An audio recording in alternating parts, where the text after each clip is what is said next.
हाँ जी, तो देखो इन्होंने ਆਪਾਂ ਇਹਨਾਂ ਤੇ ਪਹਿਲਾਂ ਇੱਕ ਵਾਰੀ 2-2 ਮਿੰਟ ਲਾ ਲੈਨੇ ਆ ਤਾਂ ਕਿ ਹਲਕੀ ਹਲਕੀ ਜੀ ਬਸ ਉਹ ਹੋ ਜਾਂਦੇ ਥਾਟਸ। ਕਹਿੰਦੇ ਜੀ ਕੁਝ ਐਜੂਕੇਸ਼ਨ ਸਿਸਟਮ ਆ, ਕਹਿੰਦੇ some education system make students focus on certain subject.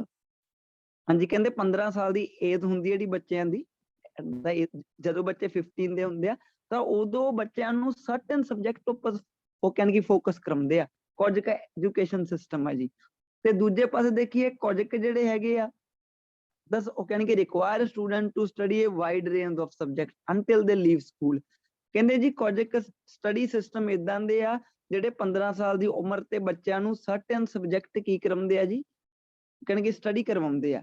ਤੇ ਜਿਹੜੇ ਦੂਸਰੇ ਆ ਜੀ ਕਹਿੰਦੇ ਕੀ ਕਰਦੇ ਆ require student to study a wide range of subject, ਉਹ ਬੱਚਿਆਂ ਨੂੰ ਕਹਿੰਦੇ ਵੀ ਉਹ ਜਾਣੀ ਕਿ ਵਾਈਡ ਰੇਂਜ ਆਫ ਸਬਜੈਕਟ ਹੀ ਪੜਾਉਂਦੇ ਉਹਨਾਂ ਤੋਂ, ਜਿੰਨਾ ਚੱਕਰ ਉਹ ਸਕੂਲ ਲੀਵ ਨਹੀਂ ਕਰ ਦਿੰਦੇ ਜੀ। ਕਹਿੰਦੇ ਤਾਂ ਜੀ ਕਹਿੰਦੇ what are the benefits of each system, ਹਰ ਇੱਕ ਸਿਸਟਮ ਦਾ ਕੀ ਬੈਨੀਫਿਟ ਹੈ ਜੀ। What do you think as a better education system. ਦੇਖੋ ਜੀ ਹੁਣ ਐਕਚੁਅਲ ਦੇ ਵਿੱਚ ਜੇ ਤੁਸੀਂ ਧਿਆਨ ਨਾਲ ਦੇਖੋ ਤਾਂ ਜਿਹੜਾ ਤੁਹਾਨੂੰ ਪੁੱਛਿਆ ਪਿਆ ਕਿ what are the benefits of each system, ਇਹਦਾ ਮਤਲਬ ਇਹਨਾਂ ਨੇ ਤੁਹਾਨੂੰ ਇਦਾਂ ਹੀ ਕਿਹਾ ਨਾ ਕਿ ਡਿਸਕਸ ਬੋਥ ਵਿਊਜ਼, ਵੀ ਦੋਨਾਂ ਦੇ ਫਾਇਦੇ ਲਿਖੋ ਇੱਕ ਹਿਸਾਬ ਦੇ। ਹਾਂਜੀ ਸਰ। ਨੀਚੇ ਵਾਲੀ ਲਾਈਨ ਚ ਕੁਝ ਨਹੀਂ, ਬਸ ਏਦਾਂ ਹੀ ਕਿਹਾ ਵੀ ਤੁਹਾਨੂੰ ਕੀ ਲੱਗਦਾ। ਨੀਚੇ ਵਾਲੀ ਲਾਈਨ ਦਾ ਮਤਲਬ ਓਪੀਨੀਅਨ ਆ ਨਾ ਜਿਹੜੇ ਹਾਂਜੀ ਸਰ। ਇਹ ਤਾਂ ਜਿਹੜਾ ਐਸੇ ਹੈ ਹੀ discuss both views and can give your opinion yes or no. ਹਾਂਜੀ ਸਰ। ਤਾਂ ਵੈਸੇ ਹੀ ਇਹਨੂੰ ਕੁਐਸਚਨ ਪਾ ਕੇ ਪਜ਼ਲ ਕੀਤਾ ਜੀ, ਤੁਸੀਂ BP1 ਦੇ ਵਿੱਚ ਕਿਹੜੇ ਸਿਸਟਮ ਦੀਆਂ ਬੈਨੀਫਿਟ ਲਿਖੋਗੇ, ਜਿਹੜਾ ਸਰਟਨ ਉੱਪਰ ਫੋਕਸ ਕਰ ਰਿਹਾ ਵਾ। BP2 ਦੇ ਵਿੱਚ ਕਿਹਦੇ ਰੀਜ਼ਨ ਲਿਖੋਗੇ, ਕਿਹੜੇ ਪੁਆਇੰਟ ਬਾਰੇ ਗੱਲਾਂ ਕਰੋਗੇ, ਉਹ ਹੈਗਾ ਜਿਹੜਾ ਵਾਈਡ ਰੇਂਜ ਦੇ ਵਿੱਚ। ਤੇ ਜਿਹੜੀ ਪਾਸੇ ਤੁਸੀਂ ਹੋ ਉਹਨੂੰ ਤੁਸੀਂ ਇੰਟਰੋ ਦੇ ਵਿੱਚ ਵੀ ਦੱਸ ਸਕਦੇ ਹੋ ਤੇ ਕਨਕਲੂਜਨ ਦੇ ਵਿੱਚ ਵੀ, ਯਾਨੀ ਕਿ ਇਹ ਡਿਸਕਸ ਬੋਥ ਵਿਊ ਸੀਗਾ ਜਿਹਨੂੰ ਕੁਐਸਚਨ ਦੇ ਵਿੱਚ ਬਣਾਇਆ ਗਿਆ ਸੀ, ਕੁਐਸਚਨ ਟਾਈਪ ਦੇ ਵਿੱਚ ਜੀ। ਹੁਣ ਦੇਖੋ ਜਿਹੜੇ ਸਰਟਨ ਸਬਜੈਕਟ ਸਟੱਡੀ ਕਰਵਾ ਰਹੇ ਆ ਉਹਨਾਂ ਦੇ ਵੀ ਤਾਂ ਕੋਈ ਨਾ ਕੋਈ ਬੈਨੀਫਿਟ ਹੋਣਗੇ ਨਾ ਜੀ, ਕੋਈ ਨਾ ਕੋਈ ਬੈਨੀਫਿਟ ਹੋਣਗੇ।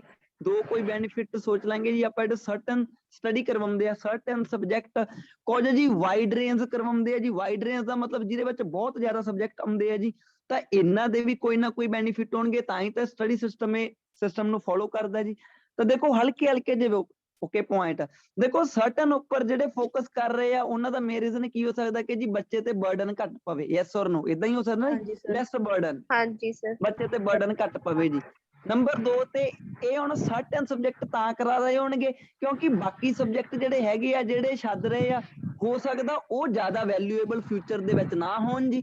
ਫੋਰ ਐਗਜ਼ਾਮਪਲ ਅੱਜ ਦੇ ਸਮੇਂ ਦੇ ਵਿੱਚ ਕਈ ਹੁਣ ਸਕੂਲਸ ਹੈ ਜੀ ਜਿਨ੍ਹਾਂ ਨੇ ਆਪਣੀ ਲੋਕਲ ਲੈਂਗੁਏਜ ਹੋ ਗਿਆ ਜਾਂ ਕੁਝ ਹੱਦ ਤੱਕ ਜਿਹੜਾ ਜਿਵੇਂ ਡਰਾਇੰਗ ਵਗੈਰਾ ਹੋ ਗਿਆ, ਏਦਾਂ ਦੇ ਸਬਜੈਕਟ ਆਰਟ ਦੇ ਰਿਲੇਟਡ ਸਬਜੈਕਟ ਉਹਨਾਂ ਨੂੰ ਹੁਣ ਨਹੀਂ ਕਰਵਾਉਂਦੇ। ਕਾਹਤੋਂ ਨਹੀਂ ਕਰਵਾਉਂਦੇ, ਕਿਉਂਕਿ ਉਹਨੂੰ ਏਦਾਂ ਕਿ ਫਿਊਚਰ ਦੇ ਵਿੱਚ ਇਹਨਾਂ ਦੀ ਕੋਈ ਜ਼ਿਆਦਾ ਡਿਮਾਂਡ ਨਹੀਂ ਹੁੰਦੀ। ਸਮਝ ਗਏ ਜੀ। ਪਹਿਲਾ ਹੋ ਸਕਦਾ ਕਿ ਜੀ ਬਰਡਨ ਘੱਟ ਪਵੇ ਉਹਨਾਂ ਤੇ, ਦੂਜਾ ਹੋ ਸਕਦਾ ਕੁਝ ਕੁ ਸਬਜੈਕਟ ਆਪਾਂ ਨੂੰ ਅੱਗੇ ਜਾ ਕੇ ਜ਼ਿਆਦਾ ਬੈਨੀਫੀਸ਼ੀਅਲ ਸਾਬਤ ਹੁੰਦੇ ਹੀ ਨਹੀਂ ਆਪਣੇ ਲਈ। ਲੱਗਿਆ ਪਤਾ ਜੀ। ਇਹ ਦੋ ਰੀਜ਼ਨ ਕਰਕੇ ਕੁਝ ਕੁ ਜਿਹੜੇ ਐਜੂਕੇਸ਼ਨ ਸਿਸਟਮ ਆ ਉਹ ਕੁਝ ਕੁ ਖਾਸ ਸਬਜੈਕਟ ਤੇ ਧਿਆਨ ਦਿੰਦੇ ਆ, ਸਾਰਿਆਂ ਤੇ ਨਹੀਂ ਦਿੰਦੇ। ਹੁਣ ਜਿਹੜੇ ਵਾਈਡ ਰੇਂਜ ਨੂੰ ਫੋਲੋ ਕਰਦੇ ਆ ਉਹਨਾਂ ਦੇ ਕੀ ਵਿਚਾਰ ਹੋ ਸਕਦੇ ਜੀ, ਉਹਨਾਂ ਦਾ ਆਪਾਂ ਕਹਿ ਦਈਏ ਜੀ ਇੱਕ ਜੋ ਬੈਨੀਫਿਟ ਹੋ ਸਕਦਾ ਵਾ। ਧਿਆਨ ਨਾਲ ਦੇਖੋ ਪਹਿਲੇ ਵਾਲਿਆਂ ਦੇ ਆਪਾਂ ਦੋ ਬੈਨੀਫਿਟ ਕਿਹੜੇ ਲਿਖਤੇ, ਬਰਡਨ ਘਟ ਜਾਂਦਾ, ਨੰਬਰ 2 ਤੇ ਮੇਨ ਸਬਜੈਕਟ ਹੀ ਬੱਚਾ ਪੜ੍ਹਦਾ ਵਾ, ਅੱਗੇ ਜਾ ਕੇ ਜਿਨ੍ਹਾਂ ਦੀ ਜ਼ਿਆਦਾ ਵੈਲਿਊ ਨਹੀਂ ਨਿਕਲਦੀ ਉਹ ਚਲੋ ਪੜ੍ਹਦੇ ਵੀ ਨਹੀਂ, ਫਿਰ ਉਹ ਟਾਈਮ ਨਾਲ ਹੀ ਉਹ ਚੀਜ਼ਾਂ ਪਾਸੇ ਹੋ ਜਾਂਦੀਆਂ ਜੀ। ਉਹ ਜਾਣੀ ਕਿ ਲਿਮਟਡ ਜਿਹਾ ਕੰਮ ਕਰਦੇ ਆ, ਧਿਆਨ ਨਾਲ ਕਰਦੇ ਆ ਜੀ। ਜੋ ਵੀ ਥੋੜੀ ਮੋਟੀ ਚੀਜ਼ ਸਿੱਖਦੇ ਆ ਉਹ ਚੰਗੀ ਤਰ੍ਹਾਂ ਸਿੱਖਦੇ ਆ ਜੀ, ਜ਼ਿਆਦਿਆਂ ਨੂੰ ਚੱਕਣਗੇ ਤਾਂ ਕਨਫਿਊਜ਼ ਹੋਣਗੇ ਜੀ। ਤੇ ਜੇ ਆਪਾਂ BP2 ਦੀ ਗੱਲ ਕਰੀਏ ਕਿ ਜੀ ਕੁਝ ਸਟੱਡੀ ਜੋ ਸਿਸਟਮ ਹੈ ਜੋ ਵਾਈਡ ਰੇਂਜ ਨੂੰ ਫੋਲੋ ਕਰਦੇ ਆ, ਉਹਨਾਂ ਦਾ ਕੀ ਰੀਜ਼ਨ ਹੋ ਸਕਦਾ। ਉਹਨਾਂ ਦਾ ਰੀਜ਼ਨ ਇੱਕ ਤਾਂ ਆ ਹੋ ਸਕਦਾ ਕਿ ਜੀ ਜਿਹੜਾ ਬੱਚਾ ਵਾ ਉਹਨੂੰ ਆਲਰਾਊਂਡਰ ਬਣਾਇਆ ਜਾਵੇ। ਆਲਰਾਊਂਡਰ ਦਾ ਮਤਲਬ ਕੀ ਹੁੰਦਾ ਜੀ, ਜਿਹਨੂੰ ਜਾਣੀ ਕਿ ਸਾਰੀਆਂ ਚੀਜ਼ਾਂ ਬਾਰੇ ਥੋੜੀ ਥੋੜੀ ਜਾਣਕਾਰੀ ਆ, ਕਿ ਉਹ ਬੱਚਾ ਜਿਹੜਾ ਹੈਗਾ ਖੁਦ ਦੇ ਵਿੱਚ ਫੁੱਲੀ ਡਿਵੈਲਪ ਹੋਵੇ ਜੀ। ਉਹਨੂੰ ਹਿਸਟਰੀ ਵੀ ਪਤਾ ਹੋਵੇ, ਉਹਨੂੰ ਮੈਥ ਵੀ ਪਤਾ ਹੋਵੇ, ਤੇ ਉਹਨੂੰ ਜਾਣੀ ਕਿ SST ਦੇ ਵਿੱਚ ਵੀ ਆ ਜਿੰਨੇ ਆ ਸਬਜੈਕਟ ਹੈਗੇ ਆ ਉਹ ਬੱਚਿਆਂ ਨੂੰ ਆਲਰਾਊਂਡਰ ਬਣਾਉਣਾ ਚਾਹੁੰਦੇ ਹੁੰਦੇ ਆ ਜੀ। ਉਹ ਇਦਾਂ ਨਹੀਂ ਚਾਹੁੰਦੇ ਹੁੰਦੇ ਇੱਕ ਦੇ ਵਿੱਚੋਂ ਤਾਂ ਬੱਚਾ ਬਹੁਤ ਇੰਟੈਲੀਜੈਂਟ ਹੋਵੇ ਤੇ ਦੂਸਰੇ ਸਬਜੈਕਟ ਵਿੱਚ ਉਹਨੂੰ ਕੁਝ ਪਤਾ ਹੀ ਨਾ ਹੋਵੇ ਜੀ। ਇਹਨਾਂ ਦਾ ਇੱਕ ਬੈਨੀਫਿਟ ਕੀ ਹੋ ਸਕਦਾ ਕਿ ਬੱਚਾ ਆਲਰਾਊਂਡਰ ਬਣ ਜਾਂਦਾ ਵਾ ਜੀ। ਆਪਾਂ ਬੈਨੀਫਿਟ ਲਿਖਣੇ ਆ, ਧਿਆਨ ਨਾਲ ਦੇਖਿਓ, ਆਹ ਵਰਡ ਤੇ ਧਿਆਨ ਰੱਖਣਾ ਜੀ।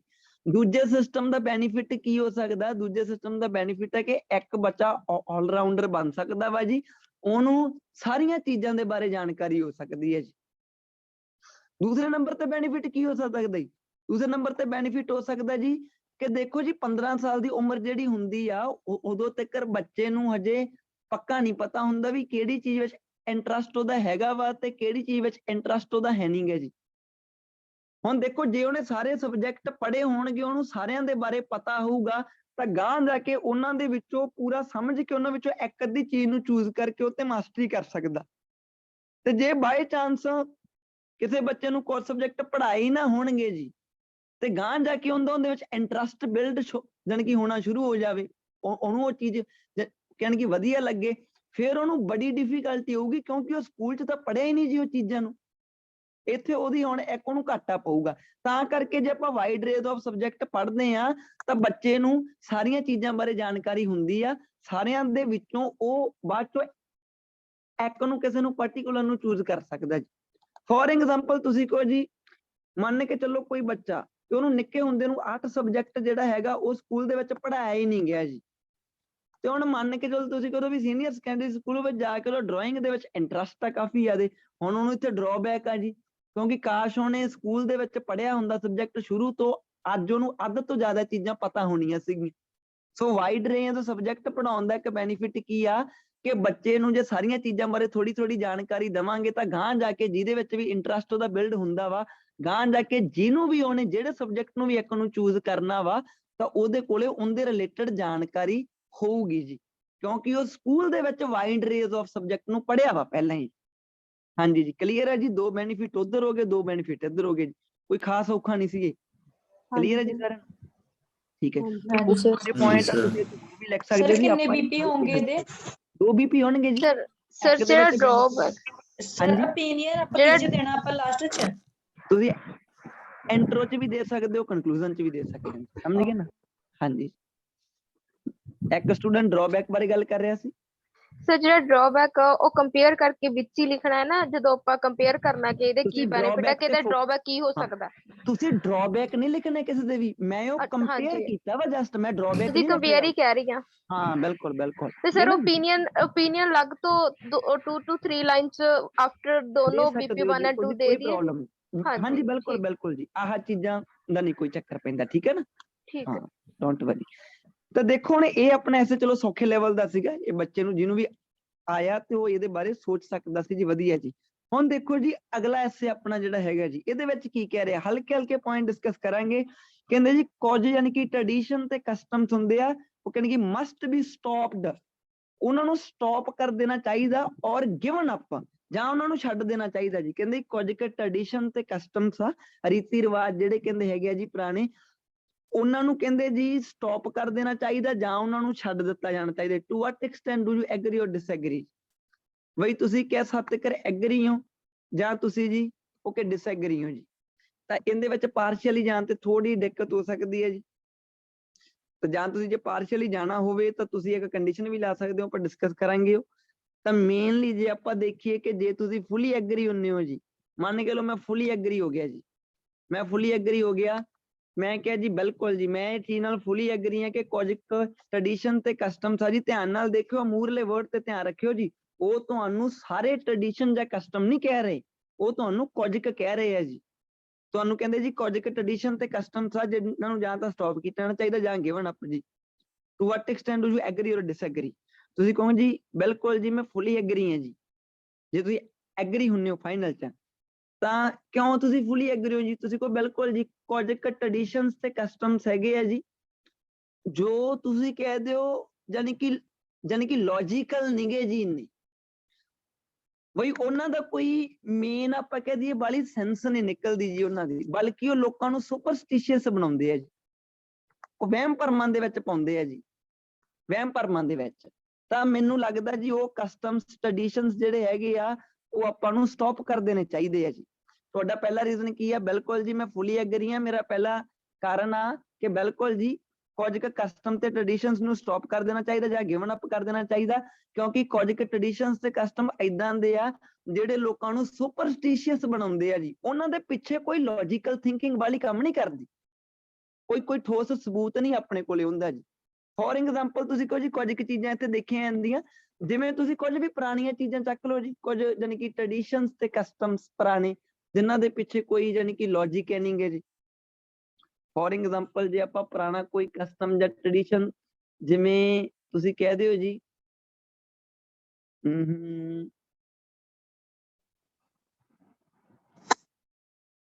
ਜਿਵੇਂ ਜੇ ਆਪਾਂ ਮੈਰਿਜ ਕੇਸਿਸ ਦੇ ਵਿੱਚ ਹੀ ਦੇਖ ਲਈਏ ਜੀ, ਜਿਵੇਂ ਆਪਾਂ ਕਹਦੇ ਵੀ ਜਿਵੇਂ ਮੈਰਿਜ ਹੋਣ, ਜਿਵੇਂ ਆਪਣੇ ਇੰਡੀਆ ਦੇ ਵਿੱਚ ਕੀ ਹੁੰਦਾ, ਮੈਰਿਜ ਹੋਣ ਤੋਂ ਪਹਿਲਾਂ ਮੁੰਡੇ ਤੇ ਕੁੜੀ ਦੇ ਜੋ ਜਾਨੀ ਕਰੈਕਟਰ ਸਕਿੱਚ ਹੈਗੇ ਆ, ਉਹਨਾਂ ਨੂੰ ਤੁਸੀਂ ਕਹੋ ਜਾਨੀ ਕਿ ਮਿਲਾਇਆ ਜਾਂਦਾ ਜੀ।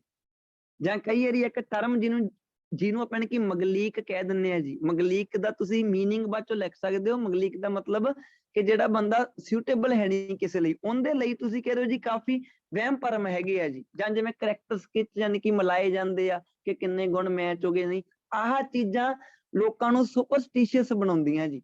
ਤੇ ਇਹਨਾਂ ਦੇ ਪਿੱਛੇ ਦੀ ਸਾਇੰਸ ਵਗੈਰਾ ਕੋਈ ਪਾਰਟਿਕੂਲਰ ਨਹੀਂ ਹੈਗੀ ਜੀ। ਤੁਸੀਂ ਕਹੋ ਜੀ ਕਿਸੇ ਨੂੰ ਨਹੀਂ ਪਤਾ ਇਹ ਚੀਜ਼ਾਂ ਹੁੰਦੀਆਂ ਵੀ ਆ ਜਾਂ ਨਹੀਂ ਵੀ ਹੁੰਦੀਆਂ ਜੀ। ਸੋ ਇਹ ਆਪਣੇ ਕਸਟਮ ਆ ਨਾ ਜੀ, ਕਸਟਮ ਜਿਵੇਂ ਇੱਕ ਰਿਵਾਜ ਆ ਕਿ ਮੈਰਿਜ ਹੋਣ ਲੱਗੀ ਆ, ਪਹਿਲਾਂ ਕਰੈਕਟਰ ਸਕਿੱਚ ਨੂੰ ਮੈਚ ਕਰਕੇ ਦੇਖੋ ਜੀ। ਆਹ ਵਾਲੀਆਂ ਚੀਜ਼ਾਂ ਉਹ ਮੇਰੇ ਇੱਕ ਮਾਈਂਡ ਦੇ ਵਿੱਚ ਟਰਮ ਨਹੀਂ ਸਟ੍ਰਾਈਕ ਹੋ ਰਹੀ, ਸ਼ਾਇਦ ਤੁਹਾਨੂੰ ਪਤਾ ਹੋਵੇ, ਮੈਂ ਤੁਹਾਨੂੰ ਮਿਊਟ ਤੋਂ ਖੋਲਦਾ। ਉਹਨੂੰ ਕੀ ਕਹਿੰਦੇ ਹੁੰਦੇ ਜਦੋਂ ਯਾਨੀ ਕਿ ਮੰਗਲ ਗ੍ਰਹਿ ਸ਼ਨੀ ਗ੍ਰਹਿ ਨੂੰ ਮਿਲਾਉਣ ਲੱਗ ਜਾਂਦੇ ਹੁੰਦੇ, ਇਹ ਕਿਹੜੀ ਫੀਲਡ ਹੁੰਦੀ ਹੈ? ਐਸਟ੍ਰੋਲੋਜੀ। ਬਿਲਕੁਲ ਐਸਟ੍ਰੋਲੋਜੀ। ਐਸਟ੍ਰੋਲੋਜੀ, ਬਿਲकुल बिल्कुल। हाँ पापा कितना ਸਰ ਹਾਂਜੀ ਸਰ ਕਾਸਟ ਸਿਸਟਮ ਵੀ ਲਿਖ ਸਕਦੇ ਹਾਂ। ਹਾਂਜੀ ਕਿਵੇਂ ਜੀ? ਸਰ ਇੱਕ ਇਹਦੇ ਵਿੱਚ ਇਹ ਵੀ ਬਣ ਸਕਦਾ ਨਾ, ਘਰ ਤੋਂ ਪਹੁੰਚ ਗਏ? ਮੰਨ ਲਓ ਆਪਾਂ ਕਹਿੰਦੇ ਆ ਨਾ ਉਹ चल ठीक है ਸਾਰਿਆਂ ਨੇ ਮਿਊਟ ਉੱਪਰ ਲਾ ਲਓ ਬਾਕੀ ਜੀ। ਅਪਰ ਐਂਡ ਲੋਅਰ ਚਲੋ ਕਾਸਟ ਠੀਕ ਆ, ਵੀ ਠੀਕ। ਮੈਂਸ਼ਨ ਕਰ ਸਕਦੇ ਨੇ ਸਰ। ਨਹੀਂ ਸਰ, ਜਿਵੇਂ ਮੰਨ ਲਓ ਆਪਣੇ ਇੱਕ ਇੰਡੀਆ ਵਿੱਚ ਰਿਵਾਜ ਹੈਗਾ, ਜਿਵੇਂ ਕਈ ਹੈਗਾ ਕਿਸੇ ਜਗ੍ਹਾ ਤੇ ਕਿ ਹਾਂਜੀ। ਜਿਵੇਂ ਮੰਨ ਲਓ ਉਹਦਾ ਹਸਬੈਂਡ ਡੈਥ ਹੋ ਜਾਂਦੀ ਆ, ਉਸ ਤੋਂ ਬਾਅਦ ਉਹ ਲੇਡੀ ਮਤਲਬ ਕਿ ਸੈਕਿੰਡ ਮੈਰਿਜ ਨਹੀਂ ਕਰ ਸਕਦੀ, ਇਹ ਵੀ ਤੇ ਇੱਕ ਰਿਵਾਜ ਹੀ ਆ। ਹਾਂ ਬਿਲਕੁਲ ਜੀ, ਇਹ ਵੀ ਤਾਂ ਆਪਣੇ ਵੈਸੇ ਇਹਨੂੰ ਆਪਾਂ ਰਿਵਾਜ ਹੈ ਵੈਸੇ, ਹਨਾ, ਇਹ ਰੂਲ ਨਹੀਂ ਗਾ ਇੱਕ। ਹਾਂਜੀ, ਹਾਂ ਰਿਵਾਜ ਹੀ ਇੱਕ ਬਿਲਕੁਲ। ਹਿਸਾਬ ਦਾ। ਸਰ ਇੱਕ ਆਪਾਂ ਡੋਰੀ ਸਿਸਟਮ ਨਹੀਂ ਲਿਖ ਸਕਦੇ? ਦੇਖੋ ਡੋਵਰੀ ਉਹ ਸਿਸਟਮ ਤਾਂ ਇੱਕ ਉਹ ਹੈ। ਉਹ ਟ੍ਰੈਡੀਸ਼ਨ ਚ ਨਹੀਂ ਆਉਂਦਾ ਸਰ। ट्रेडिशन से ही आ जाता वो भी वैसे सर ਟ੍ਰੈਡੀਸ਼ਨ ਨਹੀਂ ਤੇ ट्रेडिशन ही है। ਕਸਟਮ ਹੈ ਇੱਕ। ਹਾਂ ਉਹ ਆਪਣੇ ਉਹ ਕਸਟਮ ਆਪਣੇ ਸਰ ਇੱਕ ਇਹ ਵੀ ਰਿਵਾਜ ਰਿਵਾਜ ਹੈਗਾ ਸਰ, ਹਾਂ ਇੱਕ ਇਹ ਵੀ ਹੈਗਾ, ਜਿਵੇਂ ਆਪਾਂ ਕਹਿੰਦੇ ਆ ਕਿ ਇੱਕ ਲੇਡੀ ਜਿਵੇਂ ਕਿ ਵਿਡੋ ਹੋ ਜਾਂਦੀ ਹੈ ਤਾਂ ਉਹ ਜਦੋਂ ਕੋਈ ਮੈਰਿਜ ਪਾਰਟੀ ਹੁੰਦੀ ਹੈ ਤਾਂ ਸਾਰੇ ਉਹਨੂੰ ਮਤਲਬ ਕਿ ਅਲਾਓ ਨਹੀਂ ਕਰਦੇ ਉੱਥੇ ਜਾਣ ਵਾਸਤੇ। ਹਾਂ ਬਿਲਕੁਲ ਇਦਾਂ ਦੀਆਂ ਚੀਜ਼ਾਂ ਕੁਝ ਨਹੀਂ ਵੀਡੀਓ ਤੇ ਵੀ ਹੋ ਸਕਦਾ ਵੀ ਇੱਕ ਇਹ ਸਾਡਾ ਮਤਲਬ ਟ੍ਰੈਡੀਸ਼ਨਲ ਡਰੈਸ ਬਣੀ ਜਾਂਦੀ ਹੈ, ਜਦੋਂ ਇੱਕ ਲੇਡੀ ਮਤਲਬ ਹਸਬੈਂਡ ਦੀ ਡੈਥ ਹੋ ਜਾਂਦੀ ਹੈ ਤਾਂ ਉਹਨੇ ਵਾਈਟ ਡਰੈਸ ਹੀ ਵੇਅਰ ਕਰਨੀ ਹੈ। ਵਾਈਟ ਡਰੈਸ ਹੀ ਵੀਅਰ ਕਰਕੇ ਰੱਖਦੀ ਹੈ, ਬਿਲਕੁਲ ਇਦਾਂ। ਦੇਖੋ ਜਿਹੜਾ ਡੋਵਰੀ ਸਿਸਟਮ ਹੋ ਗਿਆ ਜਾਂ ਜਿਹੜੇ ਆਪਾਂ ਨੇ ਕਿ ਵੀਡੀਓ ਵਾਲੀ ਗੱਲ ਕਰੇ, ਆਹ ਚੀਜ਼ਾਂ ਆਪਣੇ ਕਾਨੂੰਨ ਚ ਤਾਂ ਨਹੀਂ ਨਾ ਹੁੰਦੀਆਂ, ਇਹ ਰੀਤੀ ਰਿਵਾਜ ਆ ਆਪਣੇ, ਸਮਝ ਗਏ? ਹਾਂਜੀ ਸਰ। ਇਹ ਸਾਰੇ ਰੀਤੀ ਰਿਵਾਜ ਆ ਜੀ। ਤਾਂ ਦੇਖੋ ਆਪਣੇ ਕੋਲੇ ਕਾਫੀ ਪੁਆਇੰਟ ਇਕੱਠੇ ਹੋ ਗਏ। ਤੁਸੀਂ ਕਹੋ ਬਿਲਕੁਲ ਜੀ ਮੈਂ ਫੁੱਲੀ ਐਗਰੀ ਹਾਂ ਜੀ। ਕਿਉਂ? ਕਿਉਂਕਿ ਜੀ ਤੁਹਾਡਾ ਪਹਿਲਾ ਕਾਰਨ ਆ ਜਿਹੜਾ ਜੀ, ਪਹਿਲਾ ਕਾਰਨ ਆਪਣਾ ਸੀਗਾ ਕਿ ਇਹ ਲੋਕਾਂ ਨੂੰ ਕਈ ਰੀਤੀ ਰਿਵਾਜ ਸੁਪਰਸਟੀਸ਼ੀਅਸ ਬਣਾਉਂਦੇ ਆ। ਸੁਪਰਸਟੀਸ਼ਨ ਮਤਲਬ ਅੰਧ ਵਿਸ਼ਵਾਸੀ ਬਣਾਉਂਦੇ ਆ ਜੀ। ਉਹਨਾਂ ਪਿੱਛੇ ਕੋਈ ਲੌਜੀਕਲ ਚੀਜ਼ ਕੋਈ ਕੰਮ ਨਹੀਂ ਕਰਦੀ ਜੀ। ਫੋਰ ਐਗਜ਼ਾਮਪਲ ਜਿਹੜਾ ਪਹਿਲਾ ਸੀਗਾ, ਤੁਸੀਂ ਕਹੋ ਜਿਵੇਂ ਐਸਟ੍ਰੋਲੋਜੀ ਫੀਲਡ ਹੈ ਜੀ, ਇਹਦੇ ਵਿੱਚ ਤੁਸੀਂ ਕਹੋ ਵੀ ਜਦੋਂ ਮੈਰਿਜ ਵਗੈਰਾ ਹੋਣ ਲੱਗਦੀ ਹੈ ਤਾਂ ਕਰੈਕਟਰ ਸਕਿੱਚ ਮੈਚ ਕੀਤੇ ਜਾਂਦੇ ਆ ਜੀ। ਜਾਂ ਕਿਹਾ ਜਾਂਦਾ ਕਿ ਕਿਸੇ ਪਲੈਨਟ ਦਾ ਕਿਸੇ ਜਾਣੀ ਕਿ ਹਿਊਮਨ ਦੇ ਉੱਪਰ ਇੰਪੈਕਟ ਹੈ ਜੀ। ਤਾਂ ਤੁਸੀਂ ਕਰੋ ਆਹ ਵਾਲੀਆਂ ਚੀਜ਼ਾਂ ਜਿਹੜੀਆਂ ਹੈਗੀਆਂ ਜੀ, ਜੋ ਪੁਰਾਣੇ ਸਮੇਂ ਤੋਂ ਚੱਲਦੀਆਂ ਹੁੰਦੀਆਂ। ਤੁਸੀਂ ਕਰੋ ਕਈ ਕੇਸਾਂ ਦੇ ਵਿੱਚ ਤਾਂ ਮੈਰਿਜ ਹੋਣ ਤੋਂ ਪਹਿਲਾਂ ਕਈ ਵਾਰੀ ਇੱਕ ਕੋਈ ਮੇਲ ਜਾਂ ਫੀਮੇਲ ਦੇ ਵਿੱਚੋਂ ਪੂਰਾ ਪਰਫੈਕਟ ਨਾ ਹੋਣ ਕਰਕੇ ਉਹਦੀ ਮੈਰਿਜ ਵਗੈਰਾ ਟਰੀ ਦੇ ਨਾਲ ਕੀਤੀ ਜਾਂਦੀ ਆ। ਏਦਾਂ ਦੀਆਂ ਚੀਜ਼ਾਂ ਕਸਟਮ ਦੇ ਵਿੱਚ ਹੈਗੀਆਂ ਜੀ ਸਟਿਲ ਹਾਲੇ ਤੱਕ। ਇਹ ਚੀਜ਼ਾਂ ਲੋਕਾਂ ਨੂੰ ਉਹ ਕਹਿਣ ਕਿ ਵਿਸ਼ਵਾਸੀ ਬਣਾਉਂਦਾ 21ਵੀਂ ਸੈਂਚਰੀ ਦੇ ਵਿੱਚ ਜੀ, 21 ਸੈਂਚਰੀ ਦੇ ਵਿੱਚ ਇਹ ਚੀਜ਼ਾਂ ਲੋਕਾਂ ਨੂੰ ਬੈਕਵਰਡ ਲੈ ਕੇ ਜਾਂਦੀਆਂ, ਤੁਸੀਂ ਕਹਿ ਦਿਓ ਜੀ। ਤਾਂ ਕਰਕੇ ਮੈਂ ਇਹ ਮੰਨਦਾ ਕਿ ਇਹ ਚੀਜ਼ਾਂ ਕੀ ਹੋਣੀਆਂ ਚਾਹੀਦੀਆਂ ਜੀ, ਇਹ ਚੀਜ਼ਾਂ ਨੂੰ ਸਟਾਪ ਕੀਤਾ ਜਾਣਾ ਚਾਹੀਦਾ, ਛੱਡ ਦੇਣਾ ਚਾਹੀਦਾ ਜੀ। ਕਾਰਨ ਕੀ ਸੀ? ਸੁਪਰਸਟੀਸ਼ੀਅਸ ਬਣਾਉਂਦੀਆਂ ਜੀ। ਤਾਂ ਤੁਹਾਡਾ BP1 ਡਿਵੈਲਪ ਹੋ ਗਿਆ ਜੀ। ਉਹਦੇ ਵਿੱਚ ਐਗਜ਼ਾਮਪਲਾਂ ਤੁਸੀਂ ਦੇ ਸਕਦੇ ਹੋ ਜੀ ਆਪਦੀ। ਅੱਛਾ BP2 ਦੇ ਵਿੱਚ ਧਿਆਨ ਨਾਲ ਦੇਖਿਓ, ਇੱਕ ਤਾਂ ਆਪਣਾ ਹੋ ਗਿਆ ਸੁਪਰਸਟੀਸ਼ੀਅਸ, ਲੋਕਾਂ ਨੂੰ ਅੰਧ ਵਿਸ਼ਵਾਸੀ ਬਣਾਉਣਾ। ਤੇ ਦੂਜੇ ਨੰਬਰ ਤੇ ਮੈਨੂੰ ਇਹ ਦੱਸੋ, ਤੁਸੀਂ ਜਿਹੜਾ ਪਹਿਲੇ ਵਾਲੇ ਵਿੱਚ ਮੋਰ ਓਵਰ ਪਾ ਕੇ ਇਦਾਂ ਵੀ ਕਹਿ ਸਕਦੇ ਆ ਜੀ ਚਲੋ ਜੇ ਉਹਨੂੰ ਤੁਸੀਂ ਸੁਪਰਸਟੀਸ਼ੀਅਸ ਹੀ ਰੱਖੋ ਕੱਲਾ। ਅੱਛਾ ਕਿਤੇ ਨਾ ਕਿਤੇ ਮੈਨੂੰ ਦੱਸੋ ਕਿ ਜਿਹੜੇ ਪੁਰਾਣੇ ਟ੍ਰੈਡੀਸ਼ਨਸ ਤੇ ਕਸਟਮ ਆ ਉਹ ਕਈ ਵਾਰੀ ਲੋਕਾਂ ਦੀ ਜਾਣੀ ਕਿ ਫਰੀडम ਵੀ ਤਾਂ ਉਹਨਾਂ ਤੋਂ ਖੁੰਦੇ ਆ ਨਾ। ਸਾਬਿਤ ਕਰਾਂਗੇ ਆਪਾਂ, ਜਿਵੇਂ ਇਹਦੇ ਵਿੱਚ ਫਰੀडम ਕਿਵੇਂ ਖੁੰਦੇ ਆ ਉਹ ਚੀਜ਼ਾਂ ਆਪਾਂ ਜੋ ਆਪਾਂ ਗੱਲ ਹੁਣੀ ਕੀਤੀ ਸੀ ਵਿਡੋ ਵਾਲੀ, ਤੁਸੀਂ ਕਹਿੰਦੇ ਕੁਝ ਜੋ ਟ੍ਰੈਡੀਸ਼ਨਸ ਤੇ ਕਸਟਮ ਹੈਗੇ ਆ, ਕਿਉਂਕਿ ਕੁਝ ਹੀ ਉਹਨਾਂ ਨੇ ਕਿਹਾ ਤੇ ਕੁਝ ਹੀ ਆਪਾਂ ਕਹਿ ਰਹੇ ਹਾਂ ਜੀ, ਆਪਾਂ ਸਾਰਿਆਂ ਦੀ ਗੱਲ ਤਾਂ ਕਰ ਨਹੀਂ ਰਹੇ। ਤੁਸੀਂ ਕਹੋ ਜੀ ਕੁਝ ਕੁ ਟ੍ਰੈਡੀਸ਼ਨ ਤੇ ਕਸਟਮ ਤਾਂ ਏਦਾਂ ਦੇ ਹੈਗੇ ਆ ਜੋ ਇੱਕ ਪਰਸਨ ਦੀ ਫਰੀਡਮ ਤੱਕ ਵੀ ਖੋਹ ਲੈਂਦੇ ਆ ਜੀ। ਉਹ ਬੰਦਾ ਆਪਣੀ ਯਾਨੀ ਕਿ ਮਰਜ਼ੀ ਦੇ ਨਾਲ ਬਟ ਸੁਸਾਇਟੀ ਦੇ ਵਿੱਚ ਜੀ ਨਹੀਂ ਸਕਦਾ, ਬਲਕਿ ਉਹਨੂੰ ਕਸਟਮ ਤੇ ਟ੍ਰੈਡੀਸ਼ਨ ਦੇ ਅਕੋਰਡਿੰਗ ਜਿਉਣਾ ਪੈਂਦਾ ਵਾ। ਤੁਸੀਂ ਕਹਿੰਦੇ ਦੀ ਬੈਸਟ ਐਗਜ਼ਾਮਪਲ ਮੈਂ ਦੇਣਾ ਚਾਹੂੰਗਾ, ਇੰਡੀਅਨ ਕਲਚਰ ਦੇ ਵਿੱਚ ਜਦੋਂ ਕੋਈ ਵਾਈਫ ਦਾ ਜਿਹੜਾ ਹਸਬੈਂਡ ਆ ਉਹ ਜਾਣੀ ਕਿ ਪਾਸ ਅਵੇ ਹੋ ਜਾਂਦਾ ਵਾ, ਤਾਂ ਉਹਨੂੰ ਤੁਸੀਂ ਕਹਿ ਦਿਓ ਜੀ ਜਾਣੀ ਕਿ ਵਾਈਟ ਕਲੋਥ ਜ਼ਿਆਦਾਤਰ ਉਹਨੂੰ ਪਾਉਣੇ ਪੈਂਦੇ ਆ ਕਿਤੇ ਵੀ ਉਹਨੇ ਜਾਣਾ ਵਾ ਤਾਂ ਜੀ। ਤੇ ਉਹਦੇ ਉੱਪਰ ਕਾਫੀ ਜ਼ਿਆਦਾ ਰਿਸਟ੍ਰਿਕਸ਼ਨਸ ਲੱਗ ਜਾਂਦੀਆਂ ਜੀ, ਜੋ ਚੀਜ਼ਾਂ ਉਹਨੂੰ ਫੋਲੋ ਕਰਨੀਆਂ ਪੈਂਦੀਆਂ ਵਾ। ਤੇ ਜਿਹੜੀ ਇਹ ਚੀਜ਼ ਆ ਕਿਤੇ ਨਾ ਕਿਤੇ ਇੱਕ ਪਰਸਨ ਦੀ ਫਰੀਡਮ ਨੂੰ ਹੁਣ ਜਾਣੀ ਕਿ ਅਨਵੇਡ ਕਰੀ ਜਾਂਦੀ ਹੈ। ਯੈਸ ਔਰ ਨੋ ਜੀ? ਕੁਝ ਟ੍ਰੈਡੀਸ਼ਨ ਤੇ ਕਸਟਮ ਫਰੀਡਮ ਵੀ ਖੋ ਸਕਦੇ ਆ ਜੀ, ਹਾਂਜੀ ਸਮਝਦੇ ਹੋ ਨਾ ਜੀ? Yes sir. ਫਰੀਡਮ ਹੋਣ ਵਾਸਤੇ ਆਪਾਂ ਨੂੰ ਕਿਹੜਾ ਵਰਡ ਯੂਜ਼ ਕਰਨਾ ਪਏਗਾ? ਉਹ ਕਹਿਣ ਕਿ ਸਨੈਚ ਕਹਿ ਦਿਓ ਜੀ, ਸਨੈਚ ਦਾ freedom. Okay, just stop just stuck ਇਦਾਂ ਵੀ ਯੂਜ਼, ਇਹ ਵੀ ਯੂਜ਼ ਹੋ ਸਕਦੇ ਸਰ। ਸਟਾਪ ਵੀ ਕਹਿ ਸਕਦੇ ਹੋ, ਸਟਕ ਵੀ। ਸਨੈਚ ਦਾ ਮਤਲਬ ਹੁੰਦਾ ਖੋਹ ਲੈਣਾ ਹੁਣ ਕਿਸੇ ਚੀਜ਼। ਹਾਂਜੀ ਸਰ ਇੱਕ ਮੈਂ ਗੱਲ ਪੁੱਛਣੀ, ਜਿੱਦਾਂ ਇਹ ਆਪਾਂ ਕਰਦੇ ਆ ਨਾ ਸਭ ਕੁਝ ਸਿੱਧਾ line they have to live under some restrictions. ਬਿਲਕੁਲ ਜੀ, ਇਦਾਂ ਹੀ ਕਵਾਂਗੇ। ਹੈਲੋ ਹਾਂਜੀ ਸਰ, ਹਾਂਜੀ, ਜਿੱਦਾਂ ਨਾ ਆਪਾਂ ਇਹ ਸਭ ਕੁਝ ਲਿਖਦੇ ਆ, ਤੁਸੀਂ ਸਮਝਾਤਾ ਠੀਕ ਹੈ, ਵੈਰੀ ਵੈਲ, ਪਰ ਇਹ ਹਾਂਜੀ। ਸਾਰਾ ਅਕੋਰਡਿੰਗ ਟੂ ਇੰਡੀਅਨ ਕਲਚਰ ਦੇ ਲਈ ਹੈ ਨਾ। ਹਾਂਜੀ। ਹੁਣ ਮੈਂ ਇੱਧਰ ਬਾਹਰ ਇੰਡੀਆ ਤੋਂ ਆਊਟ ਆਫ ਇੰਡੀਆ ਲਿਖਣਾ ਹੋਵੇ ਐਸੇ, ਕਿਉਂਕਿ ਇੱਥੇ ਜਿਹੜੇ ਐਗਜ਼ਾਮੀਨਰ ਆ ਉਹਨਾਂ ਨੂੰ ਤਾਂ ਪਤਾ ਨਹੀਂ ਨਾ ਇੰਡੀਆ ਦੇ ਕਲਚਰ ਦੇ ਹਿਸਾਬ ਨਾਲ, ਬਿਲਕੁਲ ਤੇ ਬਿਲਕੁਲ ਮੇਰੇ ਲਈ ਮੇਰੇ ਲਈ ਹਾਂ, ਪੁਆਇੰਟ ਕਿਹੜੇ ਹੋਣਗੇ? ਤੁਸੀਂ ਬੈਸਟ ਕਿਹਾ, ਬਿਲਕੁਲ ਜੀ। ਦੇਖੋ ਤੁਸੀਂ ਜਿਹੜਾ ਤੁਸੀਂ ਇੰਡੀਆ ਦੀ ਐਗਜ਼ਾਮਪਲ ਦੇਣੀ, ਉਹ ਕਿਸੇ ਬੀਪੀ ਯੂਜ਼ ਕਰ ਲਿਓ, ਭਾਵੇਂ 1 ਚ ਭਾਵੇਂ 2 ਚ, ਸਮਝ ਗਏ ਨਾ? ਇੱਕ ਵਿੱਚ ਇੰਡੀਆ ਦੀ ਹੋ ਗਈ, ਇੱਕ ਤੁਸੀਂ ਕਸਟਮ ਇਦਾਂ ਦਾ। ਕੀ ਤੁਹਾਨੂੰ ਪਤਾ ਵਾ ਕਿ ਜਿਵੇਂ ਆਪਾਂ ਕਹਿ ਦਈਏ ਡੈਥ ਦੇ ਉੱਪਰ ਵਾਈਟ ਪਾਉਂਦੇ ਆ, ਤੁਹਾਨੂੰ ਪਤਾ ਕਈਆਂ ਕੰਟਰੀਆਂ ਦੇ ਵਿੱਚ ਬਲੈਕ ਪਾਉਂਦੇ ਆ। ਆਹ ਜਿਹੜਾ ਰੂਲ ਕਲੋਥ ਵਾਲਾ ਸੀਗਾ ਵਿਡੋ ਵਾਲਾ, ਜਾਣੀ ਕਿ ਰੂਲ ਵਰਲਡ ਵਾਈਡ ਆ, ਇੰਟਰਨੈਸ਼ਨਲ ਬਹੁਤ ਕੰਟਰੀਆਂ ਚ ਹੈ। ਬਿਲਕੁਲ, ਇਹ ਇਕੱਲੇ ਇੰਡੀਆ ਚ ਨਹੀਂ। ਤੁਸੀਂ ਏਦਾਂ ਕਹੋਗੇ ਵੀ ਕੁਝ ਕੰਟਰੀਜ਼, ਜਿਵੇਂ ਕਿ ਤੁਸੀਂ 3 ਤੋਂ 4 ਨਾਮ ਲਿਖ ਸਕਦੇ ਹੋ ਕੰਟਰੀਆਂ ਦੇ। ਸਰ ਫੋਰਨ ਚ ਤਾਂ ਬਲੈਕ ਹੀ ਪਾਉਂਦੇ ਆ, ਆਈ ਥਿੰਕ। ਫੋਰਨ ਦੇ ਵਿੱਚ ਬਲੈਕ ਹੋ ਗਿਆ, ਪਾਕਿਸਤਾਨ ਦੇ ਵਿੱਚ ਵੀ ਰੂਲ ਹੈਗਾ ਜੀ, ਜੈਸ ਔਰ ਨੋ? ਪਾਕਿਸਤਾਨ ਚ ਵੀ ਆ, ਇੰਡੀਆ ਦੇ ਵਿੱਚ ਵੀ ਇਹ ਰੂਲ ਹੈਗਾ। ਦੇਖੋ 3 ਕੰਟਰੀਆਂ ਹੋ ਗਈਆਂ, ਤੁਸੀਂ ਹੁਣ ਕੁਝ ਕੰਟਰੀ ਲਿਖੋਗੇ, ਨਾ ਕਿ ਕੱਲੀ ਇੰਡੀਆ। ਬੀਪੀ 1 ਚ ਤੁਸੀਂ ਕੱਲੀ ਇੰਡੀਆ ਕਹਿ ਦਿਓ, ਬੀਪੀ 2 ਦੇ ਵਿੱਚ ਤੁਸੀਂ ਵਰਲਡ ਵਾਈਡ ਚੀਜ਼ ਚੱਕ ਲਓ ਜੀ। ਇਦਾਂ ਲਿਖ ਸਕਦਾ ਮੈਂ, ਜਿੱਦਾਂ ਮੈਂ ਇੰਡੀਆ ਤੋਂ ਬਿਲੋਂਗ ਕਰਦਾ, ਮੈਂ ਇੰਡੀਆ ਦੇ ਹਿਸਾਬ ਨਾਲ ਲਿਖ ਸਕਦਾ, ਮੈਂ ਸਾਰਾ ਪ੍ਰਸਤਾਵ ਇਹਦਾ ਹੀ ਹੈ ਨਾ? ਤੁਸੀਂ ਏਦਾਂ ਕਹਿ ਸਕਦੇ ਹੋ ਜੀ, ਕਿਉਂਕਿ ਦੇਖੋ ਨਾ ਤੁਸੀਂ ਲਿਖ ਰਹੇ ਹੋ ਤੁਸੀਂ ਐਗਜ਼ਾਮਪਲ ਦੇ ਵਿੱਚ। ਸਰ ਸਰ ਅਸੀਂ ਯਾਰ ਤਾਂ ਥੈਂਕਸ ਗਿਵਿੰਗ ਹੋ ਅਮਰੀਕਾ ਦੀ ਸਕਦਾ ਐਗਜ਼ਾਮਪਲ ਉਦਾਂ। ਦਿੰਦੇ ਆ ਜਦੋਂ। ਕਿਵੇਂ ਜੀ? ਸਰ ਅਸੀਂ ਥੈਂਕਸ ਗਿਵਿੰਗ ਵੀ ਹੋ ਸਕਦਾ, ਉਹ ਤਾਂ ਯੂਕੇ ਦਾ ਇੱਕ 1 ਬਾਈ 1 ਬੋਲੋ ਹਾਂਜੀ, 1 ਬਾਈ 1 ਸਟੂਡੈਂਟ ਬੋਲੋ ਜੀ, ਸਾਰੇ ਨਹੀਂ, ਇੱਕ ਇੱਕ ਸਟੂਡੈਂਟ। ਹਾਂਜੀ ਸਰ ਮੈਂ ਕਹਿੰਦੀ ਹੌਸ ਪਾਲੋ ਤੁਸੀਂ ਦੋਨੇ। ਸਰ ਮੈਂ ਇਦਾਂ ਕਹਿ ਰਹੀ ਸੀ ਵੀ ਜਿਵੇਂ ਆਪਾਂ ਟਾਸਕ ਲਿਖਦੇ ਆ, ਬਿਲਕੁਲ ਉਹਦੇ ਚ ਸਰ ਜਿਹੜੇ ਆਪਾਂ ਐਗਜ਼ਾਮਪਲ ਦਿੰਦੇ, ਅਸੀਂ ਵੀ ਤਾਂ ਅਲੱਗ-ਅਲੱਗ, ਅਸੀਂ ਇੰਡੀਆ ਚ ਹੈ, ਆਪਾਂ ਦਿੰਦੇ ਆ ਅਮਰੀਕਾ ਦੀ, ਆਸਟ੍ਰੇਲੀਆ ਦੀ। ਹਾਂਜੀ ਬਿਲਕੁਲ। ਸਰ ਉਹ ਕਿਹੜਾ ਐਗਜ਼ਾਮੀਨਰ ਨੂੰ ਪਤਾ, ਅਸੀਂ ਤਾਂ ਵੈਸੇ ਐਗਜ਼ਾਮਪਲ ਦੇਣੀ ਹੁੰਦੀ ਹੈ ਨਾ। ਹਾਂ ਬਿਲਕੁਲ, ਉਹ ਜਾਨੀ ਕਿ ਧਰਮਿੰਦਰ ਕਹਿ ਰਿਹਾ ਸੀਗਾ ਵੀ ਆਪਾਂ ਦੋਨੇ ਬੀਪੀ ਦੇ ਵਿੱਚ ਇੰਡੀਆ ਦੀ ਐਗਜ਼ਾਮਪਲ ਲਿਖ ਰਹੇ ਆ, ਵੀ ਦੋਨਾਂ ਦੀ ਸੇਮ ਕਿਉਂ, ਵੀ ਆਪਾਂ ਇੱਕ ਅੱਧੇ ਚ ਵੈਰੀ ਵੀ ਕਰਵਾ ਸਕਦੇ ਹੋ। ਤਾਂ ਮੈਂ ਕਿਹਾ ਬਿਲਕੁਲ, ਇਹਦੇ ਵਿੱਚ ਭਾਵੇਂ ਤੁਸੀਂ ਇੰਡੀਆ ਦੀ ਚੱਕ ਲਓ, ਇਹਦੇ ਵਿੱਚ ਤੁਸੀਂ ਭਾਵੇਂ 2-3 ਕੰਟਰੀਆਂ ਦਾ ਕੋਈ ਕਸਟਮ ਚੱਕ ਲਿਓ, ਬਟ ਉਹ ਕਸਟਮ ਤੁਸੀਂ ਕਹਿ ਦਿਓ ਵੀ ਇਹ ਕਾਫੀ ਜ਼ਿਆਦਾ ਕੰਟਰੀਆਂ ਦੇ ਵਿੱਚ ਚੀਜ਼ ਹੈਗੀ ਆ ਪੁਰਾਣੇ ਸਮੇਂ ਤੋਂ। ਮੈਂ ਤਾਂ ਕਹਿ ਰਿਹਾ ਸੀ ਸਰ, ਕਿਉਂਕਿ ਇੱਧਰ ਚੈੱਕ ਕਰਨ ਵਾਲੇ, ਮੰਨ ਲਓ ਮੈਂ ਇੱਥੇ ਪੇਪਰ ਦੇਣਾ ਹੋਵੇ, ਇੱਧਰ ਚੈੱਕ ਕਰਨ ਵਾਲੇ ਜਿਹੜੇ ਐਗਜ਼ਾਮੀਨਰ ਆ, ਉਹਨਾਂ ਨੂੰ ਤਾਂ ਬਹੁਤਾ ਨਹੀਂ ਪਤਾ ਹੋਣਾ ਇੰਡੀਆ ਦੇ ਕਲਚਰ ਬਾਰੇ। ਹਾਂ ਬਿਲਕੁਲ, ਤੁਸੀਂ 2-3 ਕੰਟਰੀਆਂ ਦਾ ਕਿਹਾ, ਆ ਜਿਹੜੀ ਕਲੌਥ ਵਾਲੀ ਚੀਜ਼ ਹੈ ਤਾਂ ਕਾਫੀ ਕੰਟਰੀਆਂ ਚ ਫੋਲੋ ਹੁੰਦੀ। ਹਾਂਜੀ ਹਾਂਜੀ ਹਾਂਜੀ ਸਰ ਯਾ ਮਤਲਬ ਇਹ ਬ੍ਰਿਟਿਸ਼ ਦੀ ਲੈ ਸਕਦੇ ਆ, ਥੈਂਕਸ ਗਿਵਿੰਗ ਕਲਚਰ ਹੈ ਨਾ ਬ੍ਰਿਟਿਸ਼ਰਸ ਦਾ। ਹਾਂਜੀ ਸਰ ਉਹਦਾ ਕਹਿ ਸਕਦੇ ਆ ਵੀ ਥੈਂਕਸ ਗਿਵਿੰਗ ਮਨਾਇਆ ਜਾਂਦਾ ਹੈ, ਬਟ ਸਮ ਟਾਈਮ ਕਈਆਂ ਕੋਲੇ ਮਤਲਬ ਇਨਫ ਮਨੀ ਨਹੀਂ ਹੁੰਦੀ, ਬਟ ਫਿਰ ਵੀ ਉਹਨਾਂ ਨੂੰ ਬਣਾਉਣਾ ਪੈਂਦਾ ਥੈਂਕਸ ਗਿਵਿੰਗ, ਕਿਉਂਕਿ ਉਹਨਾਂ ਦੇ ਕਲਚਰ ਦਾ ਪਾਰਟ ਹੈ ਇਹ। ਸਰ ਇੱਕ ਮਿੰਟ, ਥੈਂਕਸ ਗਿਵਿੰਗ ਇਹ ਕਿਹੜਾ ਫੈਸਟੀਵਲ ਉਹਨਾਂ ਦਾ? ਇਹ ਉਹਨਾਂ ਦਾ ਫੈਸਟੀਵਲ ਹੈ, ਲਾਸਟ ਡੇ, ਮਤਲਬ ਉਹਨਾਂ ਦਾ ਇੱਕ ਡੇ ਹੁੰਦਾ ਹੈ, ਮਤਲਬ ਪਾਰਟਿਕੂਲਰ ਡੇ ਹੈ, ਜਿਵੇਂ ਆਪਣੀ ਦੀਵਾਲੀ ਵਗੈਰਾ ਆਉਂਦੀ ਹੈ, ਏਦਾਂ ਹੀ ਉਹ ਥੈਂਕਸ ਗਿਵਿੰਗ ਮਨਾਉਂਦੇ ਆ, ਜਿੱਤੇ ਉਹਨਾਂ ਦੇ ਸਾਰੇ ਰਿਲੇਟਿਵਸ ਇਕੱਠੇ ਹੁੰਦੇ ਆ, ਤੇ ਮੰਨ ਲਓ ਜਿਵੇਂ ਕਿਸੇ ਬੱਚੇ ਦੇ ਜਿਹੜੇ ਨਾਨਾ ਨਾਨੀ ਹੁੰਦੇ ਆ, ਉਹਨਾਂ ਨੂੰ ਪਾਰਟੀ ਦੇਣੀ ਪੈਂਦੀ ਹੁੰਦੀ ਹੈ। ਓਕੇ ਠੀਕ ਹੈ ਜੀ ਤਾਂ ਫਿਰ ਉਹ ਪਾਰਟੀ ਦਿੰਦੇ ਆ, ਬੇਸ਼ੱਕ ਉਹਨਾਂ ਕੋਲ ਇਨਫ ਮਨੀ ਹੈ ਜਾਂ ਨਹੀਂ ਹੈ, ਤਾਂ ਫਿਰ ਬਿਲਕੁਲ। ਉਹਨਾਂ ਨੂੰ ਸੈਲੀਬ੍ਰੇਟ ਕਰਨਾ ਪੈਂਦਾ। ਤਾਂ ਇਹ ਵੀ ਉਹਨਾਂ ਦੀ ਇੱਕ ਕਲਚਰ ਦਾ ਪਾਰਟ ਹੈ। ਸਮਝ ਗਿਆ ਉਹ ਠੀਕ ਹੈ, ਤੁਹਾਡੀ ਗੱਲ ਠੀਕ ਹੈ ਥਿਰਕਨ ਜੀ, ਪਰ ਉਹ ਇਦਾਂ ਨਾ ਫਿਰ ਆਪਾਂ ਹਰੇਕ ਫੈਸਟੀਵਲ ਨੂੰ ਕੈਨਸਲ ਕਰੀ ਜਾਈਏ ਫਿਰ ਤਾਂ ਕਲਚਰ ਜ਼ੀਰੋ ਹੋ ਜਾਣਾ ਆਪਣਾ। ਬਿਲਕੁਲ ਹੈ ਨਾ, ਮੰਨ ਲਓ ਹੁਣ ਦੀਵਾਲੀ ਮਨਾਉਂਦੇ ਆ, ਹਾਂਜੀ ਲੋਹੜੀ ਪਾਉਂਦੇ, ਜਿਨ੍ਹਾਂ ਦੇ ਬੱਚਾ ਹੁੰਦਾ, ਮੁੰਡਾ ਹੁੰਦਾ ਖਾਸ ਕਰਕੇ, ਉਹਨਾਂ ਨੂੰ ਲੋਹੜੀ ਪਾਣੀ ਪੈਂਦੀ ਹੈ। ਹੁਣ ਜੇ ਉਹ ਗਰੀਬ ਹੁਣ ਫਿਰ ਨਾ ਪਾਉਣ, ਫਿਰ ਇਦਾਂ ਕਲਚਰ ਦੀ ਵੈਲਿਊ ਖਤਮ ਹੋ ਜਾਂਦੀ ਇਹ ਤਾਂ ਮੀਨਿੰਗਫੁਲ ਹੈ ਨਾ, ਜਿਵੇਂ ਆਪਾਂ ਕਹਿੰਦੇ ਲੋਹੜੀ ਵਗੈਰਾ ਤਾਂ ਹਰ ਕਿਤੇ ਮਨਾਈ ਜਾਂਦੀ ਹੈ ਹੁਣ। ਨਹੀਂ, ਉਹ ਵੀ ਫਿਰ ਜਿਹੜਾ ਉਹ ਵੀ ਉਹਨਾਂ ਦਾ ਜਿਹੜਾ ਦੇਣੀ ਜਦੋਂ ਹੈ। ਤੁਸੀਂ ਥੈਂਕਸ ਐਂਡ ਗਿਵਿੰਗ ਕਿਹਾ, ਜਿਹੜਾ ਥੈਂਕਸ ਗਿਵਿੰਗ, ਉਹ ਵੀ ਇਦਾਂ ਦਾ ਹੀ ਫੈਸਟੀਵਲ ਹੈ ਜਿੱਦਾਂ ਆਪਣੇ ਲੋਹੜੀ ਹੋ ਗਈ ਨਾ। ਬਿਲਕੁਲ ਜਿਹੜਾ ਇਹ ਹੈ ਮਿਲਦਾ ਉਹਦਾ ਜੁਲਦਾ। ਬੈਡ ਹਾਂਜੀ, ਇਫੈਕਟ ਪਾਉਂਦਾ ਹੋਣਾ।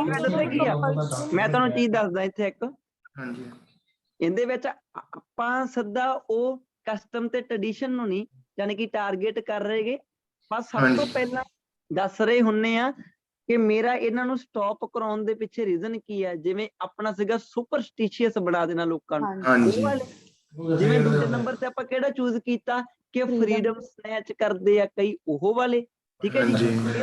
ਨੰਬਰ ਤੇ ਕਹਿ ਰਿਹਾ ਬਈ ਕਈ ਕਸਟਮਸ ਹੁੰਦੇ ਆ ਜਿਹਦੇ ਕਰਕੇ ਲੋਕੀ ਕੀ ਆ ਜੀ, ਕਮ ਸੇ ਕਮ ਆਪਾਂ ਕਹਿ ਦਈਏ ਇਹਦਾ ਇੱਕ ਪਾਰਟਿਕੂਲਰ ਨਾਮ ਕੀ ਰੱਖੋਗੇ? ਕਿਹਦਾ ਸਰ?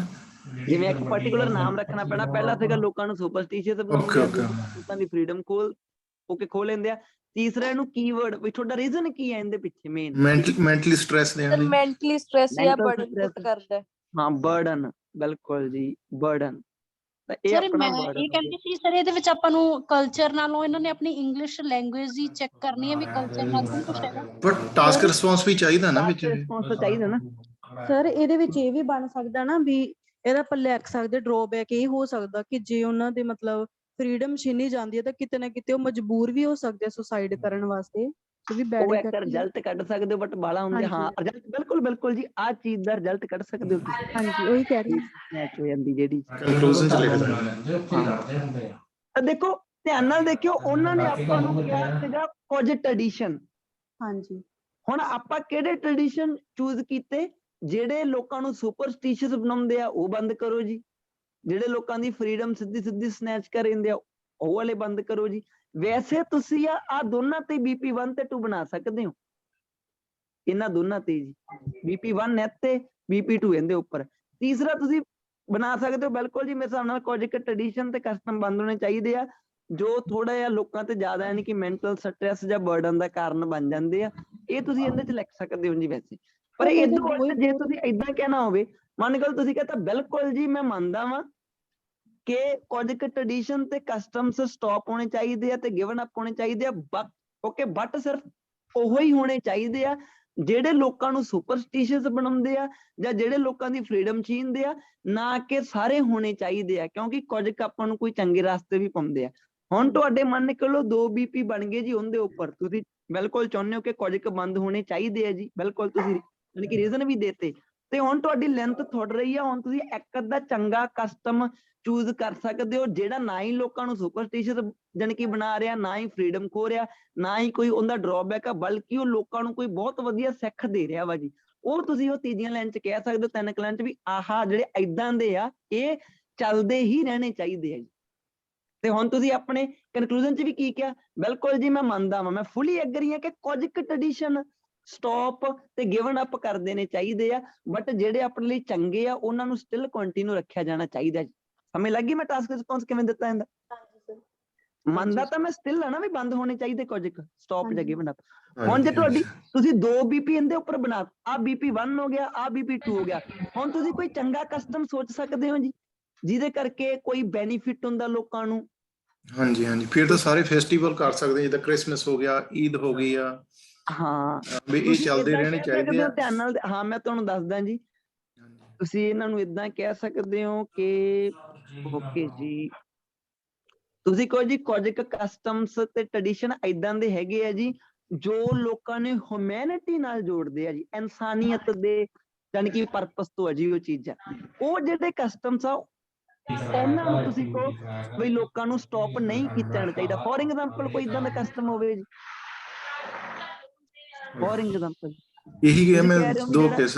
ਹਾਂਜੀ ਕ੍ਰਿਸਮਸ ਤੇ ਈਦ, ਕਿਉਂਕਿ ਇਹ ਦੀਵਾਲੀ ਸਰ, ਦੀਵਾਲੀ, ਈਦ, ਹਾਂਜੀ ਹਾਂਜੀ। ਦੀਵਾਲੀ ਦੇ ਫੈਸਟੀਵਲ ਚ ਧਿਆਨ ਨਾਲ ਆਇਆ ਦੇਖਿਓ, ਜਿਵੇਂ ਕ੍ਰਿਸਮਸ ਤੇ ਆਪਾਂ ਕਿਸੇ ਨੂੰ ਗਿਫਟ ਵਗੈਰਾ ਦਿੰਨੇ ਹੁੰਨੇ ਆ, ਡਿਸਟ੍ਰੀਬਿਊਟ ਕਰਦੇ ਆ, ਹਾਂਜੀ ਸਰ। ਐਕਚੁਅਲ ਦੇ ਵਿੱਚ ਆਪਾਂ ਕਿਸੇ ਨੀਡੀ ਪਰਸਨ ਨੂੰ ਕੋਈ ਚੀਜ਼ ਦੇ ਰਹੇ ਹੁੰਨੇ ਆ ਉਦੋਂ, ਯੈਸ ਔਰ ਨੋ। ਯੈਸ ਹਾਂਜੀ ਆਪਾਂ ਕ੍ਰਿਸਮਸ ਤੇ ਤੁਸੀਂ ਗਿਫਟ ਨੂੰ ਇੱਕ ਪਾਲੀ ਪਾਸੇ ਰੱਖੋ, ਤੁਸੀਂ ਕਿਸੇ ਨੀਡੀ ਨੂੰ ਕੋਈ ਚੀਜ਼ ਦੇ ਰਹੇ ਹੋ, ਤੇ ਮੰਨ ਕੇ ਲਓ ਕ੍ਰਿਸਮਸ ਦੇ ਵਿੱਚ ਸਾਰੀ ਦੁਨੀਆ ਦੇ ਵਿੱਚ ਲੋਕਾਂ ਨੂੰ, ਨੀਡੀ ਲੋਕਾਂ ਨੂੰ ਚੀਜ਼ਾਂ ਡਿਸਟ੍ਰੀਬਿਊਟ ਹੋ ਰਹੀਆਂ ਜਿਹੜੀਆਂ ਉਹ ਖੁਦ ਬਾਏ ਨਹੀਂ ਕਰ ਸਕਦੇ। ਯੈਸ ਹੁਣ ਜਿਹੜਾ ਇਹ ਕ੍ਰਿਸਮਸ ਇੱਕ ਟ੍ਰੈਡੀਸ਼ਨ ਜਾਂ ਕਸਟਮ ਹੈਗਾ, ਜੋ ਵੀ ਇਹ ਤਿਉਹਾਰ ਆ, ਹੁਣ ਇਹਦਾ ਸਟਾਪ ਹੋਣਾ ਚਾਹੀਦਾ ਕਿ ਨਹੀਂ? ਨਹੀਂ ਹੋਣਾ ਨੋ ਸਰ ਚਾਹੀਦਾ। ਹੁਣ ਤੁਸੀਂ ਨਹੀਂ ਸਾਡੇ sir। ਕਹਿਣਾ ਚ ਕਹੋਗੇ ਜੀ ਮੈਂ ਸਾਰਿਆਂ ਦੇ ਖਿਲਾਫ ਨਿਗਾ, ਕੁਝ ਕੁ ਏਦਾਂ ਦੇ ਆ ਜੋ ਆਪਾਂ ਨੂੰ ਇਨਸਾਨੀਅਤ ਦੇ ਨੇੜੇ ਲੈ ਕੇ ਜਾਂਦੇ ਆ ਤੇ ਆਪਣੇ ਵਰਲਡ ਨੂੰ ਹੈਪੀ ਬਣਾਉਂਦੇ। ਫੋਰ ਐਗਜ਼ਾਮਪਲ ਕ੍ਰਿਸਮਸ, ਉਹਦੇ ਇੱਕ ਨੀਡੀ ਪਰਸਨ ਨੂੰ ਕੋਈ ਚੀਜ਼ ਦਿੱਤੀ ਜਾਂਦੀ ਹੈ ਜਿਹੜੀ ਉਹਨੂੰ ਚਾਹੀਦੀ ਆ। ਏਦਾਂ ਦੇ ਜਿਹੜੇ ਟ੍ਰੈਡੀਸ਼ਨ ਆ ਜੀ, ਉਹ ਚੱਲਦੇ ਰਹਿਣੇ ਚਾਹੀਦੇ ਆ ਜੀ, ਨਾ ਕਿ ਬੰਦ ਹੋਣੇ ਚਾਹੀਦੇ। ਉਹ ਉੱਪਰ ਜਿਹੜੇ ਤੁਸੀਂ 2 BP ਲੈ ਕੇ ਆਏ ਹੋ, ਉਹਨਾਂ ਵਿੱਚ ਇਹ ਲਿਖਿਆ ਵਾ ਕਿ ਜਿਹੜੇ ਲੋਕਾਂ ਨੂੰ ਸੁਪਰਸਟੀਸ਼ੀਅਸ ਬਣਾਉਂਦੇ ਆ ਤੇ ਫ੍ਰੀडम ਖੋਹਦੇ ਆ, ਉਹ ਤਰ੍ਹਾਂ ਦੇ ਸਾਰੇ ਬੰਦ ਹੋਣੇ ਚਾਹੀਦੇ ਆ। ਕਲੀਅਰ ਹੈ ਜੀ ਟਾਸਕ ਰਿਸਪੌਂਸ? ਹਾਂਜੀ ਸਰ। ਸਰ ਠੀਕ ਹੈ ਜਿਹੜੇ ਜੀ। ਤੁਸੀਂ ਇਹ ਕਹਿ ਰਹੇ ਹੋ ਨਾ ਵੀ ਕ੍ਰਿਸਮਸ, ਇਹ ਆਪਾਂ ਨੂੰ ਕਨਕਲੂਜਨ ਚ ਲਿਖਣਾ ਜਾਂ BP ਹੋਰ ਬਣਾਉਣਾ ਪਏਗਾ? ਨਹੀਂ ਨਹੀਂ, ਹੋਰ BP ਬਣਾ ਦਿਓ, 3-4 ਲਾਈਨਾਂ ਲਿਖ ਦਿਓ ਬਸ ਤੁਹਾਡੀ ਲੈਂਥ ਕਵਰ ਕਰਨ ਦੇ ਲਈ। ਜੇ ਬਾਈ ਚਾਂਸ ਤੁਹਾਡੀ ਲੈਂਥ ਘਟਦੀ ਆ ਤਾਂ, ਜੇ ਹਾਂਜੀ। ਤੁਹਾਡੇ 2 BP ਪੂਰੇ ਯਾਨੀ ਕਿ ਫਲਰਿਸ਼ ਹੋ ਗਏ, ਤੁਹਾਨੂੰ ਲੋੜ ਹੀ ਨਹੀਂ, ਤੁਸੀਂ ਕਨਕਲੂਜਨ ਲਿਖ ਕੇ ਆਪਦਾ ਐਸੇ ਖਤਮ ਕਰ ਦਿਓ। ਠੀਕ। ਸਮਝ ਗਏ ਨਾ? ਹਾਂਜੀ ਕਿਉਂਕਿ ਧਿਆਨ ਨਾਲ ਦੇਖੋ, ਉਹਨਾਂ ਨੇ ਸਮ ਕਿਹਾ ਵਾ ਹਨਾ ਆਪਾਂ ਨੂੰ, ਹਾਂਜੀ ਸਰ। ਤੇ ਆਪਾਂ ਉਹਨਾਂ ਨੂੰ 3 ਲਾਈਨਾਂ ਤੋਂ ਨੀਚੇ ਕਹਿਤਾ ਕਿ ਜੀ ਸਾਮੀ ਹੋਣੇ ਚਾਹੀਦੇ ਆ, ਸਾਰੇ ਵੀ ਨਹੀਂ ਹੋਣੇ ਚਾਹੀਦੇ, ਕਿਉਂਕਿ ਕੁਝ ਕੁ ਤਾਂ ਚੰਗੇ ਵੀ ਆ। ਪਰ ਸਟਿਲ ਤੁਸੀਂ ਸਾਈਡ ਕਿਹੜੀ ਹੋ ਕਿ ਕੁਝ ਕੁ ਸਟਾਪ ਹੋਣੇ ਚਾਹੀਦੇ ਆ, ਯੈਸ ਔਰ ਨੋ? ਤੁਹਾਡਾ ਜਿਹੜਾ ਟਾਸਕ ਰਿਸਪੌਂਸ ਤਾਂ ਕਲੀਅਰ ਕੱਟ ਆ ਨਾ, ਰੀਡਰ ਕਨਫਿਊਜ਼ ਤਾਂ ਹੋਇਆ ਹੀ ਨਹੀਂ। Yes sir yes sir. India ਦੇ ਬੱਚੇ ਲਈ ਬਹੁਤ ਵੱਡਾ, ਬਹੁਤ ਜ਼ਿਆਦਾ ਮਟੀਰੀਅਲ ਹੈ ਇਹਦੇ ਵਿੱਚ। ਬਿਲਕੁਲ ਜੀ, ਜਿੱਦਾਂ ਕਿ ਬਿੱਲੀ ਰਸਤਾ ਕੱਟ ਜਾਂਦੀ, ਉਹ ਵੀ ਬੰਦ ਹੋਣੇ ਚਾਹੀਦੇ। ਛਿੱਕ ਮਾਰਦੀ ਕਿਸੇ ਨੂੰ। ਉਹਦੇ ਪਿੱਛੇ ਕੋਈ ਲੌਜੀਕਲ, ਤੁਸੀਂ ਕਹਿ ਦਿਓ ਜੀ ਇੰਡੀਆ ਦੇ ਵਿੱਚ ਜਦੋਂ ਕੈਟ ਆਪਣਾ ਵੇ ਕ੍ਰਾਸ ਕਰ ਜਾਂਦੀ ਆ ਤਾਂ ਲੋਕੀ ਆਪਣਾ ਕੰਮ ਪੋਸਟਪੋਨ ਕਰ ਦਿੰਦੇ ਆ, ਡਿਲੇ ਕਰ ਦਿੰਦੇ ਆ ਉਹਨੂੰ। ਕੀ ਸੋਚ ਕੇ ਡਿਲੇ ਕਰ ਦਿੰਦੇ ਆ ਵੀ ਉਹਨਾਂ ਨੂੰ ਹੁਣ ਸਕਸੈਸ ਨਹੀਂ ਮਿਲਣੀ। ਹਾਂਜੀ ਸਰ। ਇਹਦੇ ਪਿੱਛੇ ਕੋਈ ਸਾਇੰਟਿਫਿਕ ਰੀਜ਼ਨ ਹੈ? ਸਾਇੰਟਿਫਿਕ ਰੀਜ਼ਨ ਕਹਿ ਰਿਹਾ ਮੈਂ। No sir. No sir. Scientific reason ਹੀ ਹੈ ਨਹੀਂ। ਹੁਣ ਇਹ ਲੋਕਾਂ ਨੂੰ ਸੁਪਰਸਟੀਸ਼ੀਅਸ ਜਾਨੀ ਕਿ ਬਣਾ ਰਿਹਾ, yes or no? Superstitious. Yes sir. BP 1 ਦੇ ਵਿੱਚ ਬੈਸਟ ਐਗਜ਼ਾਮਪਲ ਮੈਨੂੰ ਲੱਗਦਾ ਬਾਣੀ ਬਿੱਲੀ ਰਸਤਾ ਚੱਕਣ ਵਾਲੀ ਛੱਡੀ। ਬੁਲੇਟ ਪੁਆਇੰਟ ਦਿੱਤਾ ਸਰ ਮੈंने ਦੇਖਿਆ। ਹਾਂ, ਤੇ ਇਹ ਤੁਸੀਂ ਇਹਦੇ ਚ ਬਣਾ ਸਕਦੇ ਸਨੀਜ਼ਿੰਗ ਦਾ ਵੀ ਇਹੀ ਹੈ, ਜੇ ਕੋਈ ਛਿੱਕ ਮਾਰਦੇ ਤਾਂ ਵੀ ਕਹਿ ਦਿੰਦੇ ਆ ਰੁਕ ਜਾਓ। ਬਿਲਕੁਲ।